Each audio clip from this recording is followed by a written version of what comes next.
Well, I'm glad to be here, and it's not that often that I'm addressed as Dr. Jeffries. You know how you spell PhD or how you say PhD? That's about the strength of it. I want you to, if you would, allow me to plant a Christian or a question in the back of your mind and just let it percolate there. It's a little statement, question, however you want to define it, describe it. If your life is a story, what's your story about? Let me say that again. If your life is a story, what's your story about? We write stories, we publish stories, we tell stories, we even sing stories in the ballads, the songs that we sing. So if life is a story, what's your story? I heard about a Christian, let me change that. I heard about a woman, writer, who died. And following her death, she was given an option. Want to go to heaven? Or do you want to go to hell? Now, this is not theologically sound, okay? She said, well, since I have options, I'd like to exercise my options and let me check both of these places out. So she was taken to hell. It was a fiery place. It was hot. And there were writers chained to their desk, row after row after row, sweat pouring off of their head, and they were constantly writing. She said, oh me, show me heaven. So she was taken to heaven. When they opened the door to heaven, it was just as hot as hell. And there were row after row after row of writers chained to their desk, typing and typing and typing and typing. She said, oh me, there must be a mistake. There's no difference between heaven and hell. And a voice from above said, in heaven, you get published.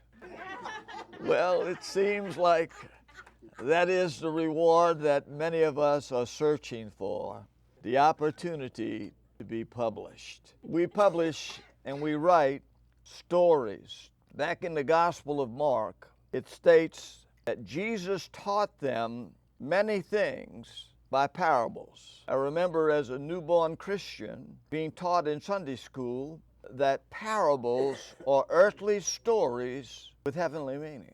When I completed my doctoral work, it was still the same. Parables are earthly stories with heavenly meanings. When I look at the manuscripts that come into our office, they're earthly stories with heavenly meanings. We're all caught in the matrix of writing earthly stories with heavenly meanings. If your life is a story, what's your story about? I heard about a little boy in Sunday school, pulled one of his friends aside, and he said, my dad has a list of men in the church that he can whoop, and your dad's name is on my dad's list. My dad can whoop your dad. Well, a few days later, there was a knock on the door. When the man opened the door, there was this big bruiser of a fella standing there. Muscular, tall, a giant of a man.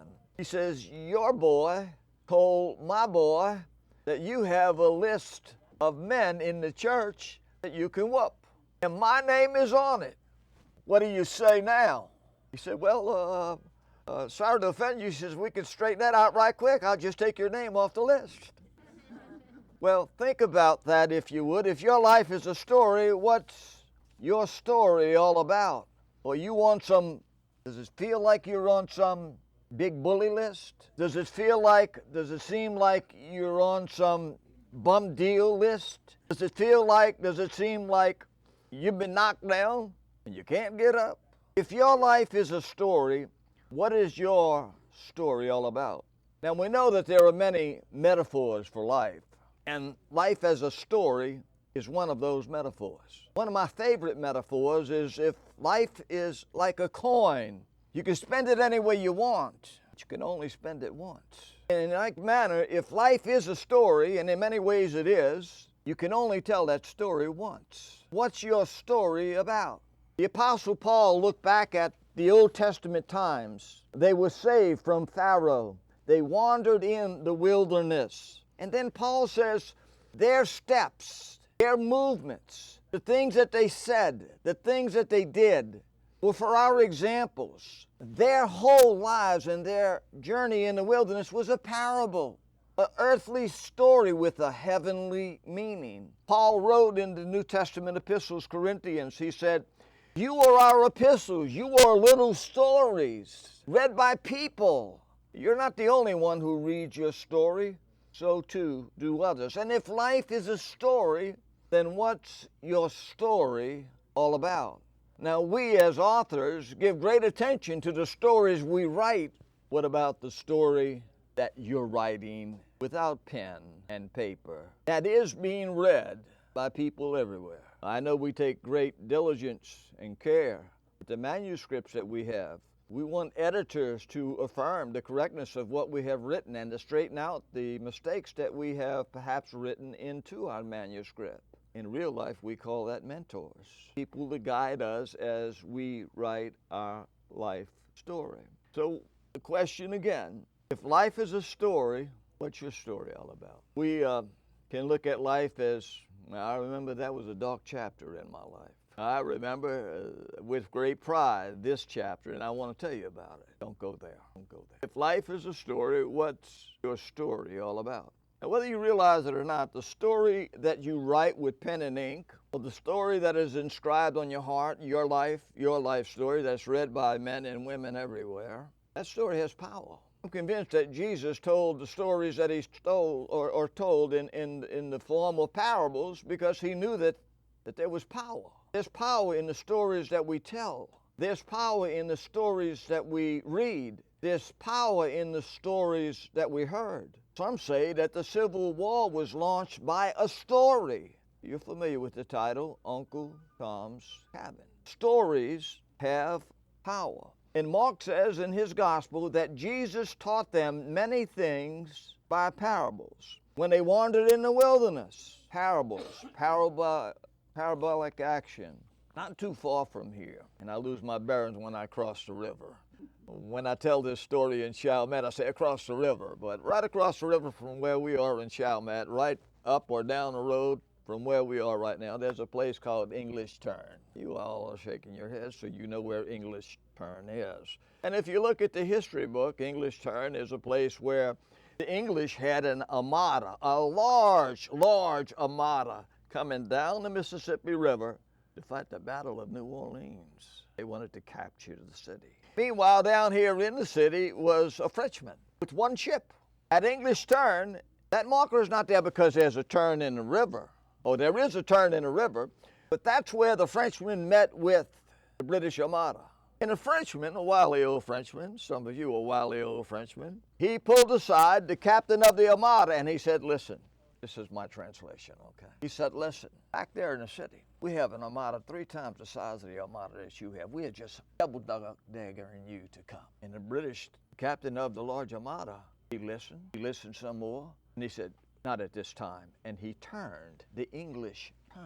That's what happened there. Earthly stories, however, do have heavenly meanings. So let's take a little bit of a heavenly meaning, and don't misinterpret what I'm saying. But spiritually thinking, what do the British really represent when they were coming down? Protestantism. What does the Frenchman represent as he was coming around? Catholicism. And so Catholicism buffaloed Protestantism, and it turned it around. And we are here hundreds of years later, a couple of hundred, I believe, and we have a largely Catholic environment. By the way, I need to add that whether it's Catholic or Baptist or Presbyterian or Assembly is of no consequence. It's whether or not you've received Christ, trusted Him as your Lord and Savior, and born again of the Spirit. But there are repercussions of the discussions or decisions that we make in the realm of the Spirit that purely appeal to us as physical decisions. The Armada turned around, and we were under French influence. We could have been under English influence. It is what it is, but earthly stories have heavenly meanings. Jesus taught them many things by parables. Earthly story, heavenly meaning. Now, Jesus said something about a certain father had two sons. And as that story unfolded, that parable unfolded, somebody said, yeah, I remember the old boy. I remember that young son, wild whippersnapper. He turned his life around, though he did, but it upsets the brother. People knew these people that he was talking about. A certain father had two sons. There was a widow woman. She gave the mite. Yeah, I heard about that widow woman. I knew her. She passed on a few years ago, but the story circulated about her giving a mite. What was her name? We don't know. It was an earthly story with a heavenly meaning. A poor man lay outside the gates of the city. He was a beggar. All he asked for was the crumbs off the table. Whatever happened to that old guy? I remember him. The city set on the hill. Yeah, I said, you can really see the lights of that city at night. That city, by the way, is still there. I had the joy of seeing the lights of that city shine at night. Jesus took the salt of the earth kind of things, and he told earthly stories with heavenly meanings. The light of the world, the lilies of the valley, the wind, the water, the bread of life, born again, born of the Spirit. He told these stories because they have power. Now, I don't consider myself an expert to be talking to a group of writers and say, here's how you need to write, but I think we can deduce some simple understandings that will help us. What's the old axiom? KISS, keep it simple, stupid, keep it simple. The first is, to tell your earthly story, you need to have some facts. When he talked about the city set on a hill, it was a factual statement. When he talked about a father having two sons, it was a factual statement. The facts are rooted in the reality that you and I, our environment. It's the seen things that the Apostle Paul says. Paul says we have the seen things, we have the unseen things. The facts are the seen things of the stories that we write, that we tell. The story of my life and your life. If your life is a story, what are the facts? What are the facts? Also, we look not at things that are seen, but to things that are unseen. Now, most of you, not all of you certainly, are old enough to remember a guy by the name of Joe Friday, black and white television detective. Somewhere at the beginning, it would always begin with him talking to a witness, and he'd say, just the facts, ma'am, just the facts. Now, sometimes we try and embellish the facts. God doesn't need your help. Just state the facts. Now, facts are a strange thing. They're a matter of interpretation. The facts are still the facts. When you got a financial statement that's in the red, that's a fact. When the doctor gives you a medical report, by and large, that's the facts. When you receive an eviction notice, that's a fact. Our life stories are filled with facts. Some of us want to hide the facts in the closet, sweep them under the rug, but the facts are still there. You may want to hide the facts, family secrets. There's a lot of that going on. But to have an earthly story, facts, facts, facts. The second word that I have, and this is where my preacher comes in, I love alliteration, is focus. Now, focus is simply stated, how you see what you see determines what you do. If you see something that's positive, you respond in a positive way. If you see something that's negative, you're going to respond in a negative way. We're all familiar with the narration. I don't like to call them a story because it sounds like it's not true, but Simon Peter walked on water, then he sank. We have two competing facts. The first fact is dude actually walked on water. The second fact is he actually sunk. And what do you want to focus on? Most of the preaching, myself included, that I hear about that episode in the life of Simon Peter, we focus on the fact that keep your eyes on Jesus. Don't look at all that other stuff. And that's true. That's true. We focus on sinking rather than walking. I sign most of my emails, certainly not all of them, but walking on water with Jesus. It's been that way my whole life. And the further along I go, the more I see that that's the way it's been. People sometimes ask me, I've had other publishers call me and say, man, how are you doing what you're doing? I said, that's my business between me and God. But it's my ministry. Well, you're going to go broke. I said, no, you can't go broke when you're trusting God with the finances of the ministry that He's entrusted to your care. Well, you're going to hurt us. No, I won't. People are going to come to you and get published by you and pay you thousands of dollars, and people can come and be published by us, and we're not going to get that money. How you see what you see. John, you're taking a risk. Can't take a risk with God. Sorry. Can't do it. Doesn't happen. What's your focus? When Moses crossed the Red Sea, he put it on dry ground. And it's an amazing thing if you put your focus on what transpired there. When's the last time you crossed your Red Sea on dry ground? Or were you looking at the sea? In our little office at the church, when you come in, there's a little plaque there that says, don't tell God how big your storm is, tell your storm how big God is. What's the difference? Focus, focus, focus. Now think about Elijah and the fiery chariot. Oh my goodness, I can't comprehend that. I just wonder how fast was his heart beating when he took that first step and put that first foot down on that chariot. Wow. You know who Elijah was? He was the greatest of all of the miracle working prophets. And if I could say it in the language of today, Michael, he's the dude. He's the dude. He comes out before all of Israel and says, hey, it's not going to rain until I say it does. And then he sat down and they waited. When is it going to rain? When is it going to rain? When is it going to rain? How could he make that kind of statement? He sounds so cocky. Focus, focus, focus, focus. Don't ask me where I picked this up. It was a long time ago. It says when you're telling a story, you begin in one of two ways. The white moment or a black moment. If you begin with a white moment, your story begins with everything positive, and then suddenly the world caves in and you're thrust into the black moment, and you've got to try and get back to the white time, positive experience. Or you can reverse it and begin with the black moment where things are upside down at the very onset, and you're trying to find your way to the white moment. What's the difference? Focus, focus, focus. Of course, as Christian writers, one of the things that weaves itself in all of the stories that we tell is faith. Faith. Faith says it is so when it does not appear to be so, because God says it is so, period. Let me say that again. I think I could say it twice. Faith says it is so when it does not appear to be so, because God said it is so. It's that way in the stories you write with pen and ink. It's that way with the stories you tell, the decisions and the choices that you made. There's a lot of preaching today about God's favor.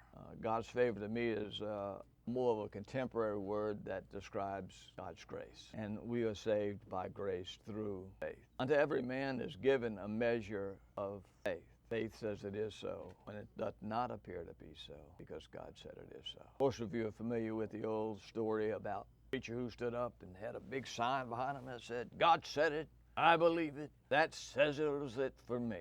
Somebody jumped up and said, God said it, it's settled already, whether you believe it or not. So you might as well embrace the axioms of faith. What has God said as you're writing your story with pen and ink and with this body of flesh that He's entrusted you with? Fear. I'm stuck on that. Fear. What would life be without fear? The only ones who really knew were Adam and Eve. When they did what they did, and it's passed on to all of us, one of the first statements they made was, I was afraid. I was afraid. I was afraid. Years ago, I pastored a little mission church. Maybe 20 or 30 people at the most. There was an old man there. I don't know why, but they called all the saved old men uncles. Uncle Dan was an old man who was saved, couldn't read, couldn't write. After I finished the preaching of the word, before we made the announcements, anybody got anything they want to add? Uncle Dan would stand up. He'd preach another sermon. Everybody got used to it. He was on fire for the Lord. Uncle Dan, to give you an idea, was one of those old Louisiana farmers. Backwoodsy kind of guy, couldn't read. We gave him the New Testament on cassettes, and he would listen and listen and listen. I always got the stories messed up, but he always had the truth, couldn't figure it out. And one Sunday he stood up and he said, God is always telling us about faith, about love, and about fear. Faith, because we often doubt God. Love, because we're so unlovable. And fear, because whether we want to admit it or not, we're often afraid.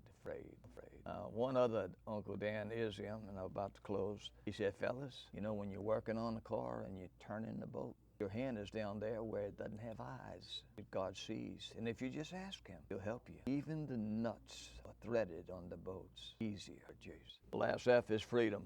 Whom the Son has set free is free indeed. In the stories you write, somebody's got to be set free. It'll be a miserable story. On the stories that we write, we need to be set free. Now, let me tell you what the time I have left. What time is it, by the way? How much time do I have? We've got some. Okay. I'll give you a few stories. These are things that happened to me. They're not made up stories, they're true stories. I was pastoring a little church in Union, Mississippi, Hooten Hollow, what my brother-in-law used to call that place. I was sitting in a little office there. By the way, I was born and raised in the Irish Channel. I am a Louisianian by birth and by choice because I was glad to come back. But I'm sitting in my little office there right across the way to Pastorium. where the preacher lives. And a little church was there, and I heard this sound of, it was a pickup truck. There was gravel all over the church parking lot, and I came to the door to look out, and man, boom! One of those 3,000-year-old Mississippi white-haired men got out of his truck, and he is staggering over to my office, got a gun in his hand, and he's cussing up a storm. He said, I'm gonna blow his blankety brains out. I'm gonna kill that blankety. And of course, blankety is, temporary. Beep, beep, beep, beep, beep, beep, beep it all out. The long and short of it was that he was intoxicated. He had a gun. His son had gotten the old man drunk, got him to sign the title deed to the property over to the son, and then proceeded to evict the father. And now it had caught up with him, and the father couldn't convince the son to give him his property back, and so he was going to blow his blankety blank head off. I convinced him to give me to the next day to go talk to the son.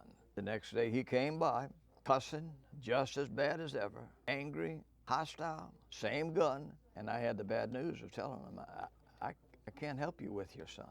I tried. He's not going to budge. And he started again. He said, I'm going to kill his blankety blank, and got in his truck and took off down the highway. And the only thing I knew to do was pray. And it didn't take too long, but heard a siren. It was coming from town, heading in the direction of the pig farm. Red lights and sirens blaring. I said, oh my Lord, he done killed his son. So I got in my car and headed down to the pig farm. Didn't even get halfway there. There was the old pig farmer. His truck had turned over. He was in a ditch. They were trying to take care of him. Got to the emergency room and then the ICU, and they said he had a stroke. He was so angry at his son, he had a stroke. So I went to see him, and I'm not exaggerating. His head was cocked to one side. His hand was up on the other, and he looked at me, and he couldn't even move his eyes. I said, mister, I don't know you. I don't know if you can hear me. And I began to share with him about inviting Jesus into his heart. Not 1 ounce of response. Next day I went back, did the same thing. Next day I went back, did the same thing. After about 5 or 6 days, I'm bending over, saying the same thing, and all of a sudden this withered arm jumps up, grabs me by the neck, and pulls me right up against his ear. And he said, go tell my son about Jesus.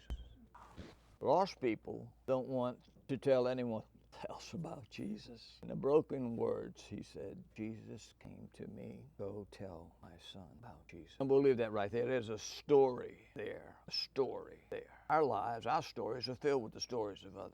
They're begging to be told. I got a phone call late at night. Chalmette, can you come? I didn't know who she was. It's my husband. He's dying. Doctor said he won't make it through the night. Can you come?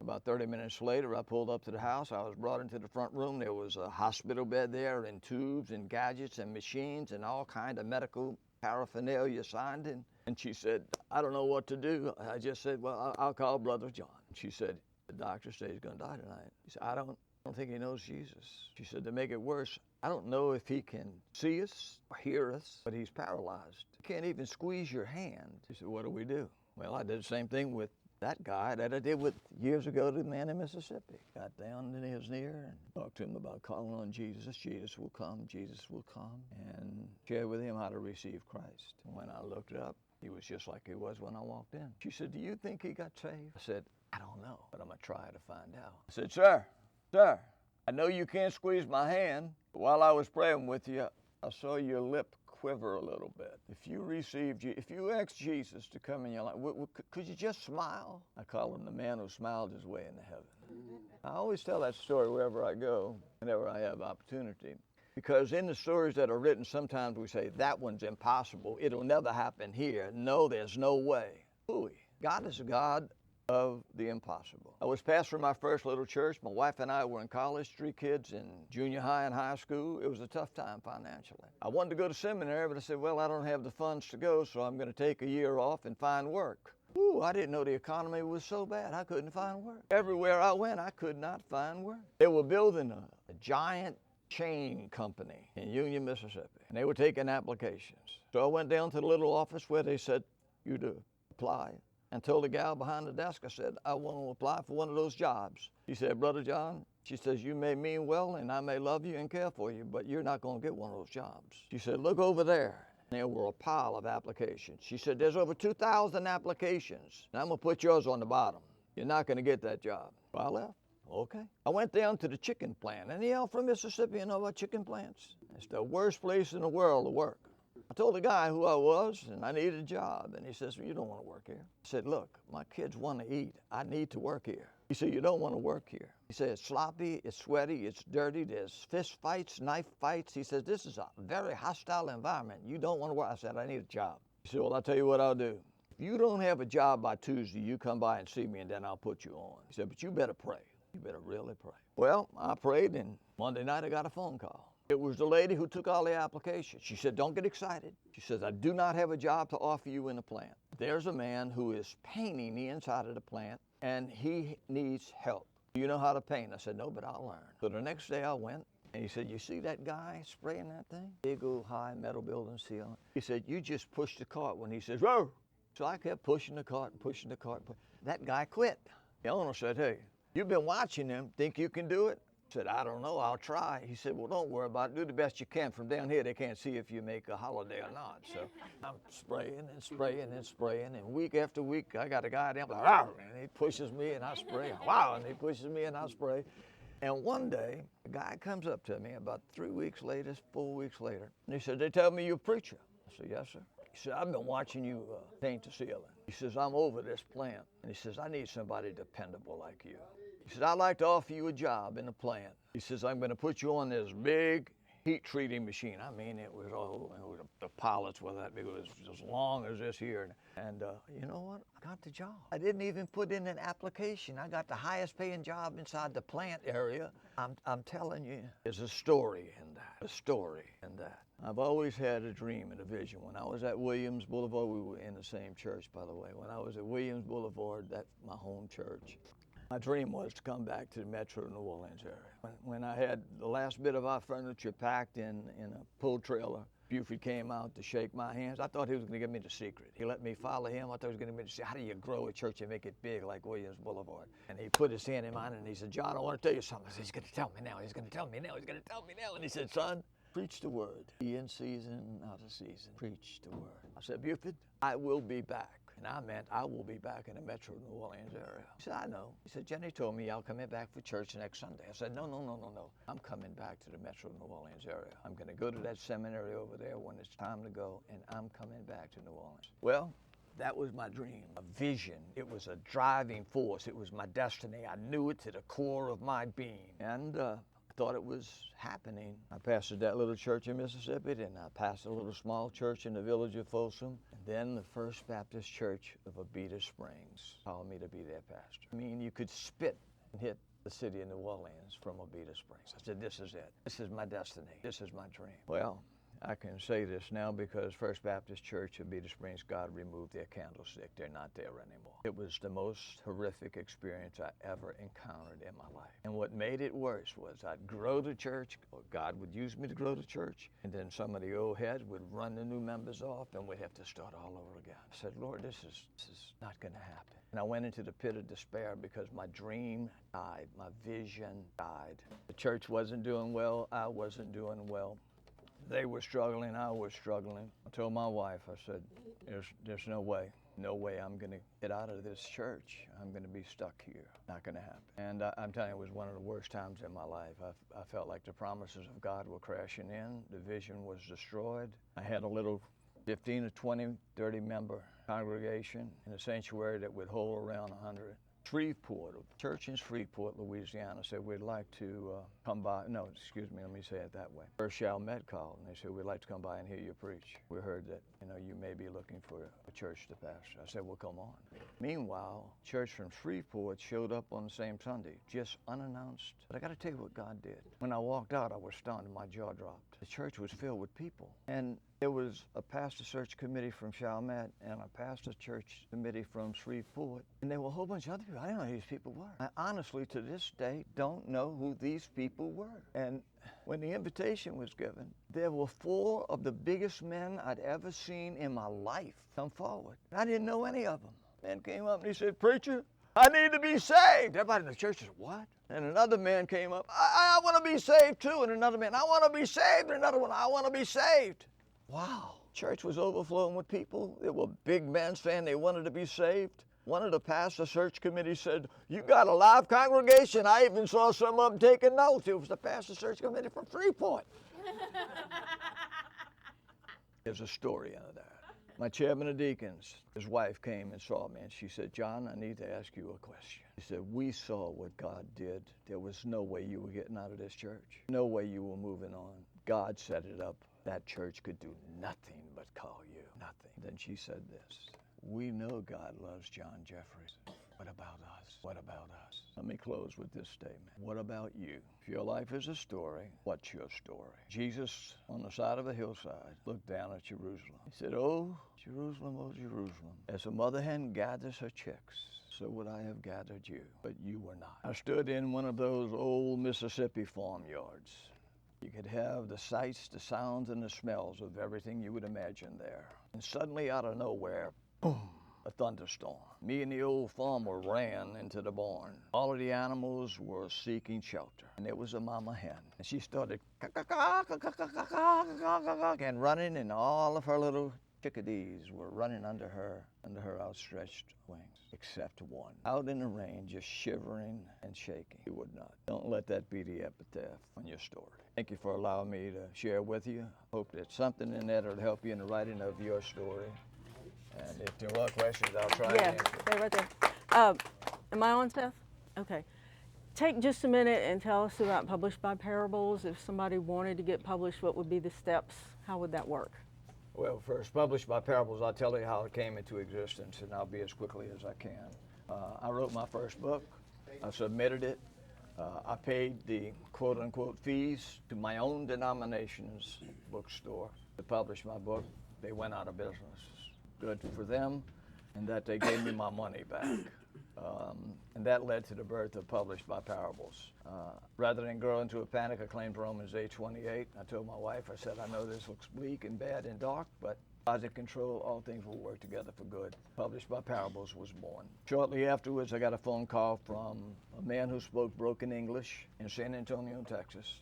He tried to tell me as best as he could that he wrote his life story, but they couldn't get it up. I didn't understand what he was talking about. He put me in touch with a friend of his from Phoenix. A friend from Phoenix said he is a part of a large church. I was once a member in that church. He wrote his life story. He's approaching 90.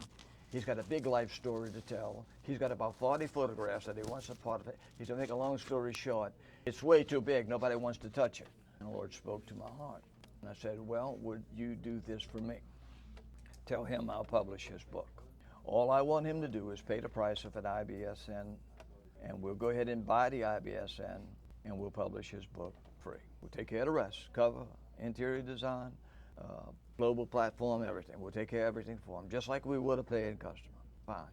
We get that done right as I'm finishing up. A lady calls from somewhere in the Carolinas. She said, I heard about you, and she said, here's my story. Number one, I'm homebound, disabled. Number two, I'm often bedbound. And number three, I'm financially bound. God said, what you did for one, do for the other. I said, I do for all. So I did the same thing. We published our book. Somebody from Phoenix called. God said, what you did for one, do for all. I said, wait a minute, all? There's one thing to do for one thing to do for two, do for all? And he said, what you've done for one, do for all. We've been doing it that way ever since. That's how we operate. Now, when a person gives us $150, we get the IBSN. That's what they would pay if they went to get the IBSN. Then after we publish their books, we give them 10 copies of their book back, complimentary, free. Sell them for $15 a piece. Your book is yours, published free. The same presses that the big boys print on, we print on. How do we do that? All I can tell you is God said, what you do for one, do for all. We're over 100 titles published now. We're in our third, going into our fourth year, and I very seldom promote or advertise. God seems to have the right people contact us at the right time, and we've been rocking and rolling. I haven't done any promoting in about 4 or 5 months. Every now and then I might put a video up or something along that line. How do you begin the process? On our webpage, we have what we call a Tell Us link, or Tell Us button, or Tell Us questionnaires on the bottom of most pages. We encourage people to use that. No matter how you get in touch with me, I'm always going to refer you back to that. That will get you in our system. And the Tell Us feature is a way for you to tell us about yourself and a way for you to tell us about your book. From there, I'll send you an email to give a basic background, a basic structure. Then I'll give you a call after you acknowledge that you're interested. Then I'll give you another email that explains in greater detail how all of these things work together. That's basically, in a nutshell, how we do that. I do look at manuscripts. I don't have the opportunity to read from front to back every manuscript. The biggest part of determining what we will publish has to do, and I talk to you one-on-one. I want to hear your dreams, your goals, your schemes, your plans, what do you want? What do you feel God is calling you to be? The way I look at it, God called you, God gave you a message, you were compelled under conviction to write that into the form of a book.